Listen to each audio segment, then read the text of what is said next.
నమస్తే, జర్నలిస్ట్ మీ కేఎంఆర్. తెలుగు రాష్ట్రాల్లో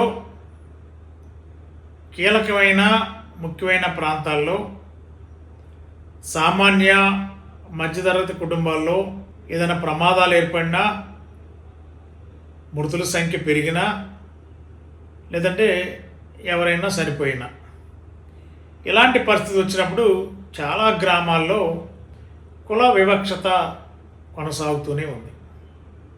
తాజాగా డాక్టర్ బిఆర్ అంబేద్కర్ కోనసీమ జిల్లా, మన జిల్లాలో ఒక గ్రామంలో ఒక సామాజిక వర్గానికి సంబంధించిన కుటుంబంలో దానికి సంబంధించిన మృతదేహాన్ని ఊరేగింపుగా శ్మశాన వాటికి తీసుకువెళ్ళేందుకు ప్రయత్నిస్తున్నప్పుడు మరొక సామాజిక వర్గం వాళ్ళు అడ్డుపడటం, ఈ గ్రామంలో ఇటువైపు వెళ్ళడానికి కుదరదు, పక్క ఊరు బయట వెళ్ళాలని ఒక అల్టిమేటం ఇవ్వడంతో డాక్టర్ బిఆర్ అంబేద్కర్ కోనసీమ జిల్లాలో రెండు సామాజిక వర్గాల మధ్య, శవాల మధ్య పోరు, కులాల మధ్య ఆధిపత్యం, చనిపోయిన శవాలపైన కూడా కుల రాజకీయం రంగు నడుస్తుందంటే ఈ సమాజంలో కుల వివక్షత ఎంత దారుణంగా ఉందని చాలా స్పష్టమవుతుంది.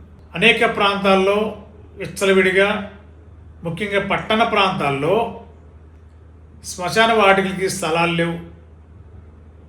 రాజకీయ నాయకులు ఎన్నికలు మాత్రం శుష్క వాగ్దానాలు చేస్తారు. శ్మశాన వాటికలకి కేటాయిస్తాం అని ఆ ఓట్లు దండుకునే వరకు రకరకాలుగా చెప్తారు రాజకీయ నాయకులు. అధికారంలోకి వచ్చిన తర్వాత వాటి గురించి పట్టించుకోరు కొన్ని నియోజకవర్గాల్లో.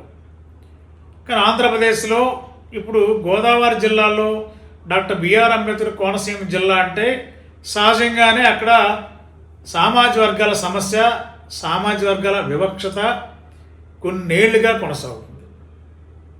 ప్రభుత్వాలు వస్తున్నాయి, వెళుతున్నాయి, కానీ ఈ సామాజిక వర్గాల మధ్య అగాధాన్ని, వాళ్ళ మధ్య స్నేహ సంబంధాన్ని పెంచేలా ఏనాడు కూడా ప్రయత్నం చేసిన పరిస్థితి రాజకీయ పార్టీలు. ఎన్నికలు వచ్చాయంటే ఖచ్చితంగా ఈ అమలాపురం జిల్లాలో, కోనసీమ జిల్లాలో ఖచ్చితంగా రెండు సామాజిక వర్గాలు డి అంటే. అలాంటిది ఇప్పుడు మళ్ళీ తాజాగా ఒక కుగ్రామానికి సంబంధించిన ఒక కుటుంబంలో ఏర్పడిన ఈ మృతదేహాన్ని ఊరేగింపుగా తీసుకెళ్ళడానికి గ్రామంలో ఒప్పుకునే పరిస్థితి లేదు. గ్రామస్తులందరూ కూడా అడ్డుకుని ఈ ఊర్లో కూడా వెళ్ళడం లేదు, బయట వేరే ప్రాంతం నుండి తీసుకువెళ్ళాలి, ర్యాలీగా ఎట్టి బస్సులు వెళ్ళకూడదు అనేది ఒక అల్టిమేటం ఇచ్చారు. ఇవాళ ఆ ప్రాంతం అంతా కూడా పోలీసు బలగాలు మోహరించాయి, పోలీసు బందోబస్తు పెట్టారు. భారీగా రెండు సామాజిక వర్గాలకు సంబంధించిన కీలక నాయకులందరూ కూడా రంగప్రవేశం చేశారు. ఏంటి దుస్థితి ఏంటి, ఈ పరిస్థితి ఏంటి, ఇంకా ఈ సమాజం ఎక్కడికి వెళ్తుంది?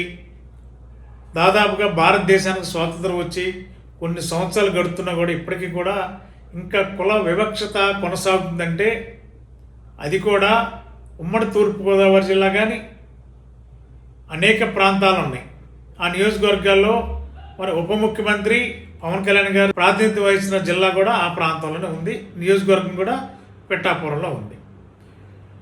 ఒక ఉప ముఖ్యమంత్రి పోటీ చేసిన జిల్లాలో రాజకీయంగా విమర్శలు చేసుకోవడం వేరు, సామాజిక వర్గాల మధ్య కుల వివక్షత కొనసాగించడం అంటే ఆంధ్రప్రదేశ్ ప్రభుత్వం చాలా సీరియస్గా తీసుకోవాలి ఇలాంటి అంశాలని.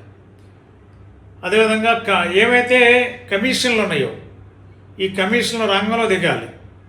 ఈ కుల వివక్షతకి కొన్ని ప్రాంతాలు కీలకంగా మారాయి.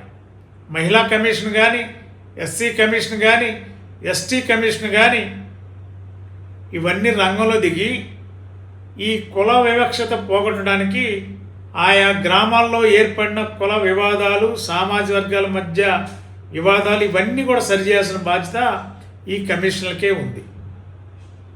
మరి అవి చిలికి గాలివానలా ఆ గ్రామాల్లో ఒక శవాన్ని ఊరేగింపుగా తీసుకువెళ్తానంటే మరొక సామాజిక వర్గం కుల వివక్షతో వాళ్ళపైన అడ్డు తగిలి వారిపైన దౌర్జన్యాలు చేస్తూ వారిని ఈ ప్రాంతంలో కూడా ఊరేగింపుకి వెళ్ళకూడదని చెప్పి ఇలాంటి దురహంకార వ్యవహారాన్ని చేస్తుంటే ప్రభుత్వం ఏం చేస్తుంది, చట్టాలు ఏం చేస్తున్నాయి, పోలీసు ఏం చేస్తున్నారు, ఈ కమిషన్లు ఏం చేస్తున్నాయి, పదవులు అనుభవించడానికి ఈ కమిషన్లో మీరు కూర్చుందని కూడా ప్రశ్నలు వినిపిస్తున్నాయి.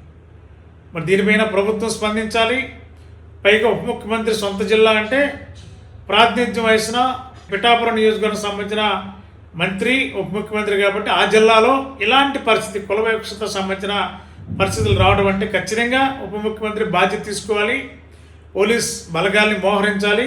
కుల వివక్షత లేకుండా డాక్టర్ బిఆర్ అంబేద్కర్ కోనసీమ జిల్లాలో పోలీస్ యంత్రాంగాన్ని అప్రమత్తం చేయాలి. ప్రభుత్వం రాష్ట్రం అంతా కూడా ఇలాంటి పరిస్థితి రాకుండా ఉండాలంటే ఖచ్చితంగా ముఖ్యమంత్రి గారు దీనిపైన ఒక టాస్క్ ఫోర్స్ కమిటీని పెట్టాలి.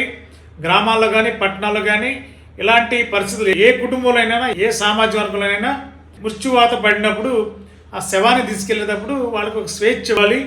వాళ్ళకు ఒక శ్మశాన వాటికి ఉంటుంది, హిందువులకు ఒక చోట ఉంటుంది, మిగిలిన సామాజిక వర్గాలకు ఒక చోట ఉంటుంది, మైనారిటీస్కి ఒక చోట ఉంటుంది. ఇట్లా రకరకాలుగా కొన్ని ప్రాంతాలు ఉంటాయి. వాళ్ళు యథావిధిగా జరుపుకునే అవకాశం కల్పించాలి. కానీ ఊర్లో అట్లా వెళ్ళడానికి లేదు, ర్యాలీ వెళ్ళడానికి కుదరదని అంటే ఖచ్చితంగా పోలీస్ స్పందించాలి, రెవెన్యూ స్పందించాలి, ప్రభుత్వం స్పందించాలి, ముఖ్యమంత్రి గారు ఉప ముఖ్యమంత్రి స్పందించాలి. ఇలాంటి ఘటనలు అమలాపురం లాంటి కోనసీమ జిల్లాలో జరుగుతున్న ఇలాంటి కుల వివక్ష కార్యక్రమాలు ఎక్కడ కూడా జరగడానికి పటిష్టమైన చర్యలు తీసుకోవాలి.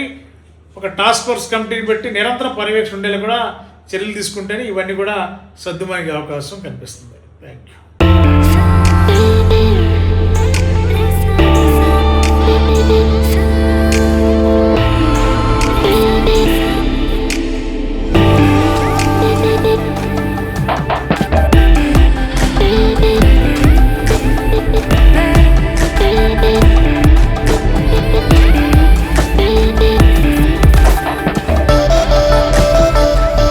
జీవి మాల్, ఆర్ఆర్ పేట్, ఏలూరు.